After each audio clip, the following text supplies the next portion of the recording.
श्रीजाच्या मम्माचं गाण्याचा कार्यक्रम. तर तुमच्या सगळ्यांचाच सपोर्ट हवा आहे, तुमच्या सगळ्यांचाच ब्लेसिंग हवं आहे आणि सगळेजण आले आहेत. तर आज एकदम रॉकिंग परफॉर्मन्स होणार आहे. तर बघूया पुढे काय होते. चला काय यानंतर आमच्या इथे म्हणजे वीरशैव लिंगायत समाजामध्ये भस्माचं म्हणजे भयानक जास्त महत्त्व आहे, ज्याला आपण विभूती पण म्हणत असतो. तर ते भस्माचे 3 पट्टे आमच्या माथ्यावर असतात लावलेले. तर सगळेजण ते लावत होतो. तर त्यानंतर श्रीजानीसुद्धा ते लावण्याचा आग्रह केला. तर तिलासुद्धा सगळ्यांनी छान भस्म असं डोक्याला लावून दिलं.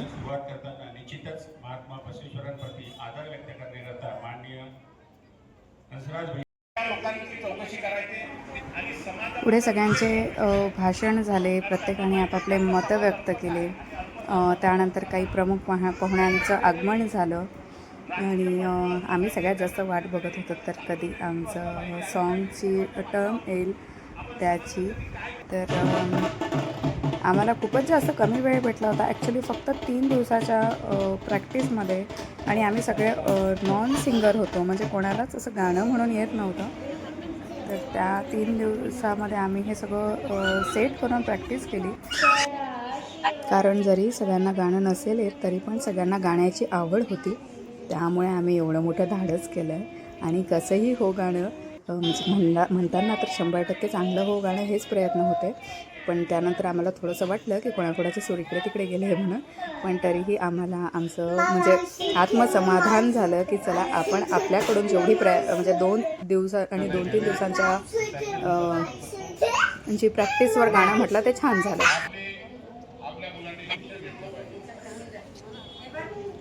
त्यानंतर प्रमुख पाहुण्यांचं आगमन चालूच होणं आणि आम्हाला घाई होती की कधी पटकन एक सॉन्ग होऊन जाते, कारण की ऑलरेडी 1 तास लेट झाला होता प्रोग्रामला.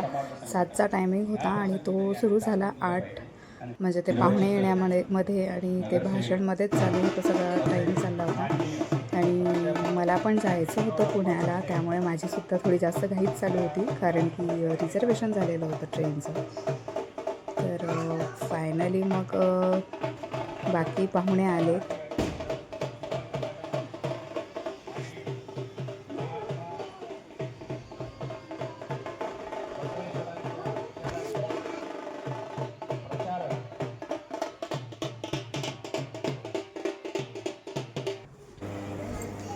त्यानंतर जगज्योती महात्मा बसवेश्वर यांच्या मूर्तीचं पूजन करण्यात आलं. श्री संत तुकडोजी महाराज विद्यापीठ नागपूर येथील विद्यापीठामध्ये त्यांची व्याख्यानं महात्मा बसवेश्वरांच्या विचारांवरती झालेली आहे. अनेक वर्षापासून सामाजिक कार्यात मागच्या 2 दशकाहून जास्त काळापासून माननीय प्राध्यापक धोंडे सर या वीरशैव लिंगायत समाजाच्या कामाकरता झटतात आहे.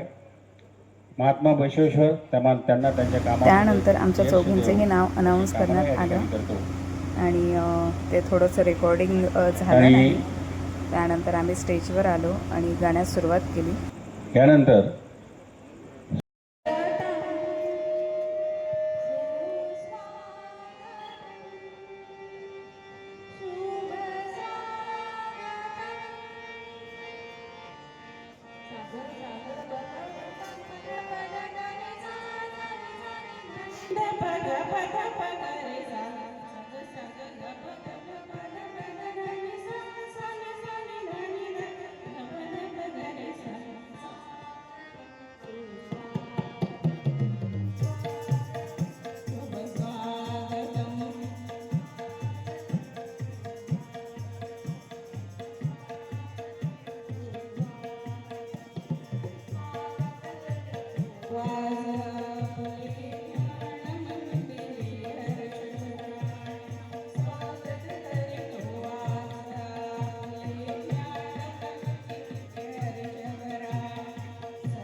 त्यानंतर पटकन सगळ्यांना बाय बाय करून आम्ही तिथून निघालो, कारण की माझी ट्रेन होती पुण्याला जायसाठी आणि आम्हाला पटकन घरी निघायचं होतं. ऑलरेडी थोडासा अर्धा एक तास लेट झालेला होता, पण प्रोग्राम चांगला झाला. तर तुम्हाला कसा वाटला आहे कमेंट करून नक्की सांगा. Bye bye. आणि व्हिडिओला लाईक शेअर आणि सबस्क्राईब नक्की करा. चलो बाय बाय.